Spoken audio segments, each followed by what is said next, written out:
इस परम शिव की कृपा से भगवान ने दंपति को पुत्र की प्राप्ति कराई। उन्होंने पुत्र का लालन पालन किया तथा उसे वयस्क होने तक पाला। पुत्र ने सभी क्षेत्रों में श्रेष्ठता प्राप्त की तथा माता पिता के साथ बहुत प्रेम से व्यवहार किया। कुछ वर्ष इसी प्रकार बीत गए। अचानक शंकर के माता पिता दोनों की दृष्टि तथा स्वास्थ्य चला गया। वे दोनों बिस्तर पर पड़ गए।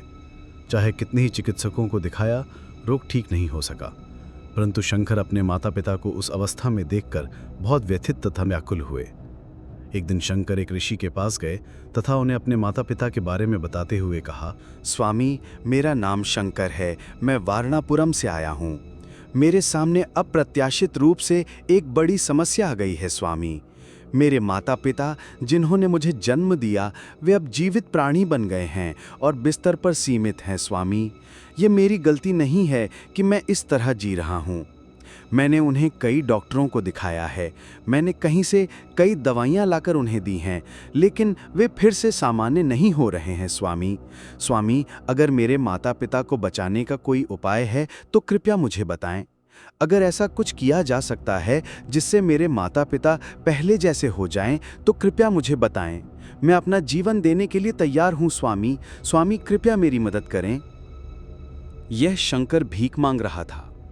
उन शब्दों को सुनकर ऋषि ने ये कहा, देखो मेरे प्यारे शंकर, जब मैं तुम्हें देखता हूँ तो मुझे कुछ अलग महसूस हो रहा है। मैं जानता हूँ कि तुम्हारा जन्म मुझे एक साधारण जन्म की तरह नहीं लगता। तुम एक असाधारण व्यक्ति हो। दुनिया के कल्याण के लिए तुम्हारे लिए एक कार्य प्रतीक्षा कर रहा है। यदि तुम उस कार्य को पूरा कर सकते हो तो उस कार्य को करने से तुम निश्चित रूप से अपने माता पिता को उनके पूर्व स्वरूप में वापस लाने में सक्षम हो जाओगे। इसके अलावा उनके जीवन काल में भी काफ़ी वृद्धि होगी मेरे प्रिय। इसके लिए तुम्हें एक भयानक निर्णय लेना होगा। उस निर्णय से तुम्हारे जीवन के साथ साथ तुम्हारे माता पिता का भी जीवन बदल जाएगा मेरे प्रिय। ऋषि ने शंकर से कहा, अरे स्वामी, आप क्या कह रहे हैं? मैं भी सबकी तरह अपनी माँ के गर्भ से पैदा हुआ हूँ। अगर मैं उतना महान हूँ जितना आप सोचते हैं तो मैं कुछ भी नहीं हूँ। मैं तो बस एक असाधारण इंसान हूँ। आप मेरे बारे में सोच रहे होंगे, क्या बात है? स्वामी, मुझे वो रास्ता दिखाइए जिससे मेरे माता पिता मेरी रक्षा करें। मुझे संक्षेप में बताइए कि मुझे कहाँ जाना चाहिए और मैं वहाँ क्या करना चाहिए स्वामी। मैं आपको बताता हूँ शंकर, मैं आपको बताता हूँ। आपके जीवन का रहस्य जानने का रास्ता भी उसी जगह है। आप जानेंगे कि आप कौन हैं, कहाँ से आए हैं और इस धरती पर आने का कारण क्या है। केवल इसी रास्ते पर आप अपने किसी भी मित्र को अपने साथ उस यात्रा पर ले जा सकते हैं, क्योंकि वो रास्ता आसान नहीं है। कभी भी खतरा आ सकता है। लेकिन एक बात याद रखें, केवल वे शंकर ही आपके जीवन की रक्षा करेंगे। शंकर ही हर कार्य में आपकी मदद करेंगे। परम शिव के उस नाम का जाप करते रहें, आपको सफलता अवश्य मिलेगी। आपको जिस रास्ते पर चलना है वो है पाताल लोक। उस पाताल लोक में अंबुर नाम का एक क्रूर जादूगर है जो एक भयानक राक्षस जाति से ताल्लुक रखता है। अगर तुम उस अंबुर को हरा सको और उसके पास मौजूद भगवान शिव का ताबीज वापस ला सको तो तुम अपने माता पिता को बचा सकोगे। मैं जो कह रहा हूं वो बिल्कुल सच है। तुम्हारे जीवन का रहस्य और उस ताबीज के बीच कई संबंध है। क्या तुम उस पाताल लोक में जाने के लिए तैयार? प्रभु, यदि आपकी इच्छा सत्य है तो मैं पाताल ही नहीं, स्वर्ग भी जाने को तैयार हूं स्वामी। लेकिन अब उस पाताल में जाने का मार्ग क्या है? वो पाताल किस दिशा में है? मुझे उस मार्ग के बारे में पूरी जानकारी दीजिए। मैं अवश्य जाऊंगा। किसी भी हालत में मैं उस लक्ष्य को प्राप्त करके आपको वापस लाऊंगा स्वामी। शंकर, मैं आपके माता पिता के प्रति आपके प्रेम से आकर्षित हूं। जिस पाताल में आपको जाना है वो बहुत खतरनाक है। अब आप उस पाताल में पहुंचने का कारण जानते हैं। उस पाताल में पहुंचने का केवल एक ही मार्ग है। इस गांव से दूर बेताला घाटी नामक एक बड़ी पहाड़ी है। यदि आप उस पहाड़ी से एक बार में कूद सकते हैं तो उस घाटी के नीचे एक द्वार है जो पाताल के द्वार का है। यदि आप उस द्वार से यात्रा कर सकते हैं तो आप निश्चित रूप से पाताल में पहुंच सकेंगे। लेकिन एक बात नैना, उस पाताल के द्वार पर रक्षकों जैसी भयानक शक्तियां हैं। आपको उन शक्तियों पर विजय प्राप्त करनी होगी और उस पाताल के मार्ग में प्रवेश करना होगा। मेरे प्यारे, हिम्मत मत हारना। किसी भी हालत में शिव नाम का स्मरण मत छोड़ना।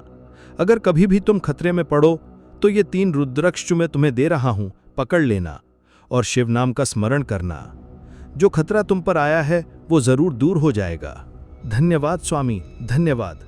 इस मदद के लिए मैं हमेशा तुम्हारा ऋणी रहूंगा। स्वामी, मैं आज जाकर शंकराचार्य की अस्थियां उस पाताल में ले जाऊंगा।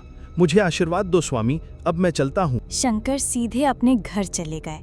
शंकर ने अपने माता पिता से कहा, माँ, पिताजी, मैं एक छोटे से काम से दूसरी जगह जा रहा हूँ। मुझे वापस आने में कुछ समय लग सकता है। तब तक मैं आपकी भलाई के लिए यहीं रहूँगा। वो आपकी सभी ज़रूरतों का ख्याल रखेगी। आपको जो भी मदद चाहिए उसके लिए उनसे पूछिए। वो हमेशा आपके साथ रहेंगी। जब तक मैं वापस नहीं आ जाता वो यहाँ आपकी सेवा करेंगी। मुझे आशीर्वाद दे पिताजी, मैं कुछ दिनों में वापस आ जाऊँगा। बेशक नैना, बेशक। इन बूढ़े लोगों के लिए कोई कदम मत उठाओ, अपनी जान जोखिम में मत डालो। नैना, तुम सुरक्षित रहो। इससे कोई फर्क नहीं पड़ता कि हमारी जान चली गई नैना, जब तक तुम सुरक्षित हो। तुम्हें हमेशा हमारा आशीर्वाद मिलेगा।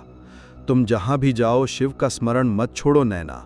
नैना, ये मत भूलना कि यहाँ 2 जीवन तुम्हारा इंतजार कर रहे हैं। वो परमपिता परमेश्वर हमारे जीवन की दिशा है।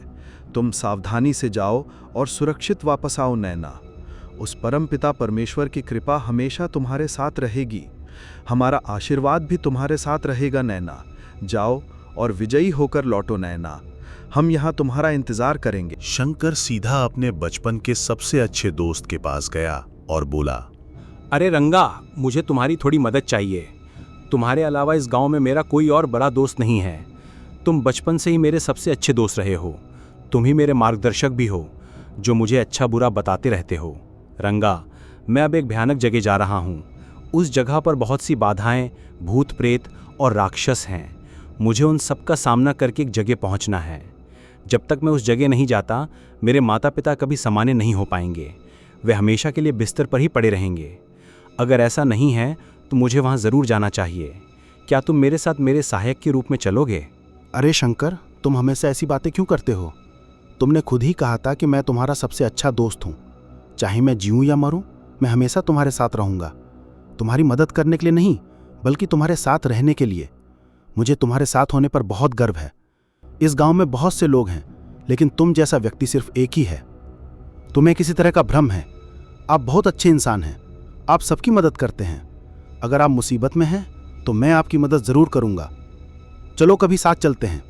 चलो चलते हैं। पाताल लोक में वह भयंकर अंधा आदमी भयंकर राक्षस का रूप धारण करके भगवान शिव का तावीज पहने हुए अपने सामने वाले उस भयंकर मंदिर में भयंकर रहस्यमयी पूजा कर रहा है। अंधे आदमी के 2 अनुयायी उस भयंकर विचित्रता को देख रहे हैं और डर रहे हैं।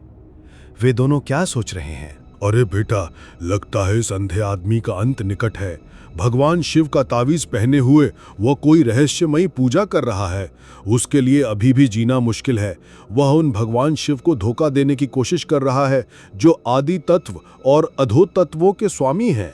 वह उस शक्तिशाली तावीज को अपने पास बंदी बनाकर कुछ हासिल करने की कोशिश कर रहा है, लेकिन यह संभव लगता है।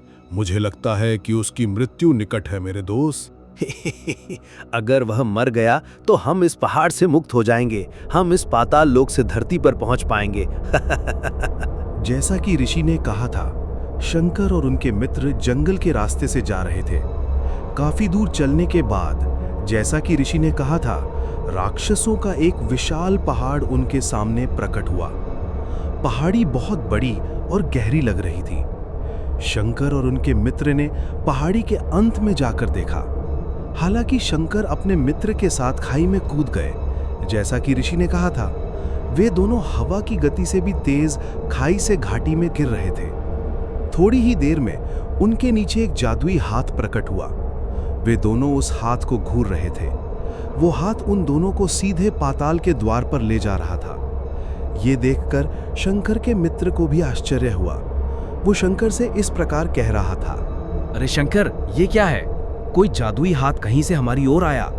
उस हाथ ने हमें बचा लिया। अब वो हाथ हमें ले जा रहा है। मैं जानता हूं कि ये किसी राक्षस का हाथ होगा।